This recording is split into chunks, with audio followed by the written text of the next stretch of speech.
akan potensi pertumbuhan awan hujan signifikan di sekitar wilayah yang dilewatinya, mulai dari Jawa hingga Nusa Tenggara. Dan yang terakhir, sementara itu fenomena seruakan udara dingin dari dataran tinggi Tibet dan arus lintas ekuatorial dalam beberapa hari terakhir masih terus aktif terjadi, walaupun intensitasnya mulai melemah dibandingkan beberapa hari lalu. Meskipun demikian, kondisi tersebut masih dapat berkontribusi terhadap peningkatan pertumbuhan awan hujan di wilayah Indonesia bagian barat dan selatan ekuator. Berdasarkan hasil analisis dinamika atmosfer dan pemodelan cuaca secara numeris, akhirnya BMKG memperkirakan adanya potensi peningkatan curah hujan mulai tanggal 30 hingga 31 Desember di beberapa wilayah di Indonesia. Saya persilakan gambarnya ya. Ini kita lihat, coba dilihat di gambar peta sebelah kiri bawah. Mungkin bisa dinaikkan dikit biar kelihatan. Ibu bapak yang saya hormati, itu petanya bisa dikelihat. Nah, oke. Dari peta ini ibu bapak perlu mewaspadai yang warnanya merah. Harusnya kewaspadaan mulai dilakukan ketika warnanya kuning, apalagi berkembang menjadi orange merah, dan yang paling parah itu yang berwarna pink. Yang berwarna pink itu adalah menunjukkan curah hujan dengan intensitas bisa melampaui 150 mm dalam waktu 1 hari. Jadi yang warnanya pink itu kan terlihat ada di wilayah sebagian DKI dan juga di bagian utara Jawa Barat nih, memanjang ke timur masuk sampai ke Laut Jawa ini. Jadi Laut Jawa ini masih pink ya. Jadi di situ masih akan terjadi hujan lebat, angin kencang dan gelombang tinggi, bahkan banjir rob masih akan terjadi. Itu di Laut Jawa hingga Jawa Tengah bagian utara. Jawa Tengah bagian utara. Ini yang warna yang paling ekstrim ada di sana. Nah, kemudian setelah ekstrim itu hujan lebat itu antara 100 hingga 150 mm. Maaf, saya ulangi.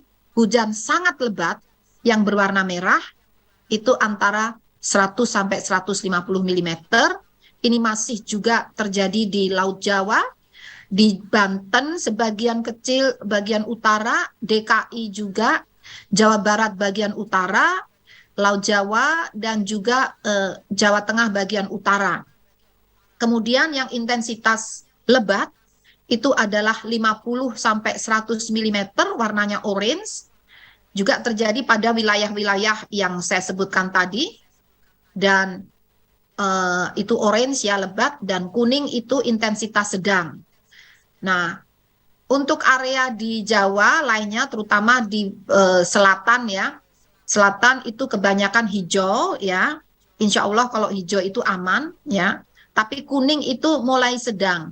Sedang mulai diwaspadai karena sedang pun tergantung kondisi lingkungan yang ada setempat. Kalau lingkungannya sudah terganggu, sedang pun bisa menimbulkan banjir ataupun longsor ataupun cuaca ekstrim. Nah, jadi perlu kami sampaikan, perkembangan akhir perakiraan curah hujan Pulau Jawa tanggal 30 Desember besok, itu potensi hujan lebat terjadi di Banten bagian barat, DKI Jakarta bagian selatan, Jawa Barat bagian selatan, Daerah Istimewa Yogyakarta, Jawa Tengah bagian selatan, Jawa Timur bagian selatan. Itu potensi lebat. Potensi hujan sangat lebat, yaitu tadi intensitasnya 100 sampai 150 mm, berpotensi terjadi di Banten bagian utara dan selatan, juga DKI Jakarta bagian utara, sebagian Jawa Timur bagian utara. dan potensi hujan ekstrim intensitasnya dapat mencapai lebih dari 150 mm dalam 24 jam atau dalam satu hari, yaitu berpotensi terjadi di Jawa Barat bagian utara, Jawa Tengah bagian utara. Nah, itu yang perlu diwaspadai untuk tanggal 30 Desember. Selanjutnya tanggal 31 Desember. Nah, mohon maaf sebelum tanggal 31 Desember, ini juga sangat penting kami sampaikan, perakiraan curah hujan di Jabodetabek, khusus Jabodetabek, untuk besok tanggal 30 Desember. Kenapa itu penting? Karena kalau kita lihat, ini hasil pemodelan terutama gambar yang kiri bawah, Jabodetabek itu kebanyakan pink sama merah. Jadi, dan itu merata. Sehingga ini yang perlu diwaspadai ya. Namun ini hujan ya, hujan bukan badai ya, hujan. Intensitasnya bisa ekstrim.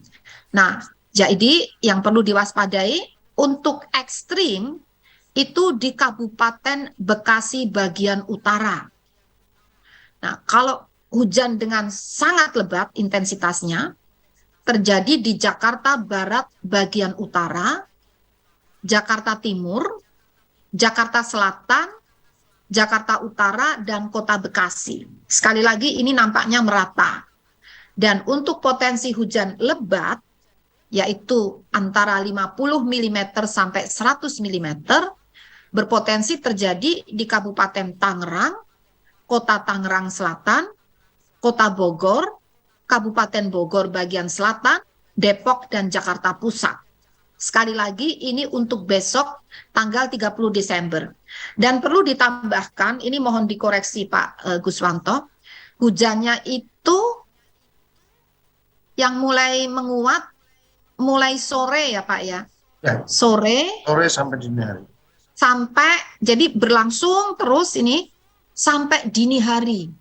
Sampai sekitar jam 00 sampai pergantian di tanggal 31 Desember. Itu jadi yang perlu diwaspadai ini mulai sore bisa berlangsung terus sampai malam dan dini hari. Sehingga maksudnya agar Ibu Bapak dapat merencanakan kegiatannya dengan beradaptasi dengan kondisi tersebut. Nah, baik, slide berikutnya. Nah, sekarang bagaimana dengan Pulau Jawa? Tanggal 31 Desember, di hari berikutnya. Ini kalau pada peta, kita lihat yang sebelah kanan ini ya Mas ya, warna merah. Merah ini untuk tanggal 31 bertambah di itu ya, di mana? Ujung Kulon itu ya, apa Jawa Barat, di Banten ya. Ya. Itu apa Selat Sunda itu ya, bagian selatan ya. Kemudian di Jawa Tengah bagian utara. Merah ke arah pink, dan juga di Jawa Timur bagian selatan. Sisanya artinya merah pink itu kan mengarah bisa 100 mm sampai 150 mm. Nah, kemudian yang orange itu bisa mencapai 100 mm, tersebar dimulai dari Banten itu agak merata itu orange kuning ya. Kemudian di Jawa Barat, Jawa Tengah di bagian utara terutama itu. Namun secara umum curah hujannya melemah ya Mas ya. Dari tanggal 30 ke tanggal 31. Ini relatif warna pink merahnya itu menjadi lebih bersih. Ini alhamdulillah ya, semoga mulai mereda ini meskipun masih ada ya. Nah, jadi potensi hujan lebat di tanggal 31 Desember meskipun potensi ekstrimnya sudah hilang ya, kayaknya berkurang, tapi masih ada potensi hujan lebat, sangat lebat, maaf saya ulangi, potensi hujan sangat lebat di DKI Jakarta bagian utara, Jawa Barat bagian utara, Banten bagian selatan dan barat, kemudian Jawa Tengah bagian utara. Itu potensi hujan yang sangat lebat. Kemudian potensi hujan lebat masih terjadi di Banten, Jawa Barat bagian tengah, Jawa Tengah bagian tengah, Daerah Istimewa Yogyakarta, Jawa Timur bagian tengah dan selatan. Nah, bagaimana selanjutnya, Mas? Slide berikutnya. Masih ada? Oke. Ini ada, No. Bu. Ini. Nah, bagaimana Jabodetabek tanggal 31 Desember? Alhamdulillah, ini mungkin berkat doa Bapak Ibu sekalian, warna yang merah, pink, orange untuk Jabodetabek ini sudah berkurang ya, seperti peta tadi ya. Masih tersisa yang orange dan kuning. Kuning itu sedang, orange itu adalah lebat ya. Lebat, betul kan Pak? Orange itu Ya, lebat. Nah, dan itu kayaknya sangat lebat masih ada ini yang masih orange ada, Bu. tua. Ketutup sini, Bu. Ya, ketutup sini. Iya, jadi sangat lebat masih ada. Nah, inilah sebarannya agar Bapak Ibu bisa melihat. Lalu bagaimana potensi hujan yang sangat lebat ini terjadi di Jakarta Utara, Kabupaten Bekasi dan Kabupaten Bekasi bagian utara. Untuk hujan lebat terjadi di Kabupaten Bogor, di Kota Bogor dan Depok. Kemudian hujan sedang berpotensi terjadi di Kabupaten Tangerang, Kota Tangerang dan Kabupaten Bekasi. Jadi ada tren menurunnya intensitas. Ini perbedaan dengan press conference yang kami sampaikan sebelumnya. Jadi sebelumnya kami memprediksi kondisi ekstrim itu bisa terjadi hingga tanggal 2 Januari, bahkan ada yang hingga tanggal 3 Januari. Kenapa ini kok tiba-tiba berubah? Nah, ini ada penjelasannya. Saya persilakan slide berikutnya. Nah, karena adanya kehadiran bibit badai tropis, bibit siklon tropis 95W yang berada saat ini di Filipina ya. Jadi ini bukan di Indonesia, jangan panik. Ini di Filipina, tapi kenapa kami ceritakan? Karena inilah yang menolong seakan-akan menghisap atau apa? Mengakibatkan warna merah pink itu tadi menjadi terurai, menjadi tidak ada lagi gitu ya. Jadi itu merupakan pusat tekanan rendah mohon maaf saya ulangi, bibit siklon 95 bibit siklon tropis atau bibit badai tropis 95W berada di Filipina bagian selatan. Nah, ini masih bibit ya. Jadi setiap akan ada kejadian badai tropis itu selalu diawali dengan bibit. Tidak akan mendadak menjadi badai tropis, sehingga kita bisa mendeteksi sebelum kejadian karena ada bibitnya. Dan sebelum menjadi bibit, ada pusat tekanan rendah yang saat ini, yang tadi kita cerita tentang Filipina di utara, nah ini pusat tekanan rendah ada di Australia bagian utara.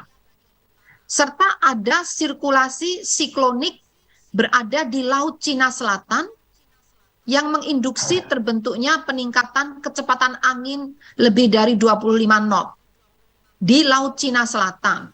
Kondisi tersebut mampu meningkatkan potensi pertumbuhan awan hujan dan gelombang laut tinggi di sekitar bibit siklon tropis atau pusat tekanan rendah atau sirkulasi siklonik.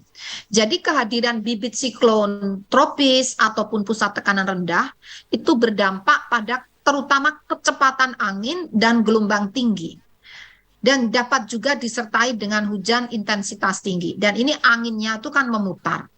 Nah, kehadiran itu yang mewarnai fenomena cuaca di Indonesia selain fenomena yang pernah kami sebutkan. Dan juga mengakibatkan itu tadi yang warna-warna pink itu ada yang sebagian terhisap, terurai ke arah selatan karena pengaruh kanan rendah di Australia bagian utara, dan ada yang sebagian terbawa ke terblok ya oleh pengaruh bibit siklon tropis yang ada di Filipina. Jadi karena kehadiran bibit-bibit siklon dan pusat tekanan rendah ini, yang mengakibatkan tiba-tiba warna merah-merah tadi menjadi hilang. Ya, jadi ini ya mungkin kita syukuri ya karena menghindarkan dari kondisi ekstrim yang panjang. Jadi tadi sekitar kurang lebih hanya 1-2 hari saja. Kemudian daerah konvergensi, oh sudah ya. Oke, ini bagaimana dengan penerbangan? Penerbangan sangat dipengaruhi oleh potensi pertumbuhan awan CB di wilayah udara Indonesia yang kita modelkan, kita prediksi mulai 27 Desember hingga 2 Januari.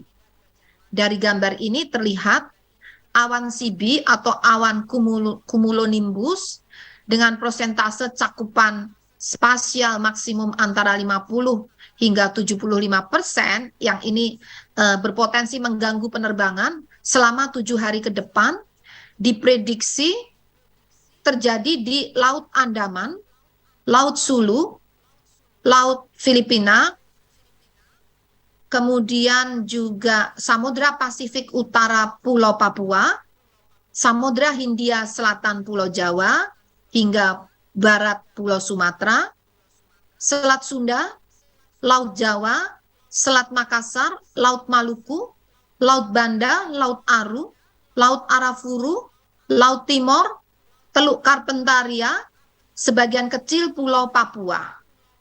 Kemudian juga perlu diwaspadai, bahkan mungkin siaga ini ya, awan cumulonimbus dengan persentase cakupan yang lebih luas lagi. Cakupan spasialnya lebih dari 75%. Selama 7 hari ke depan, diprediksi terjadi di Laut Cina Selatan, Laut Sulu, Laut Filipina,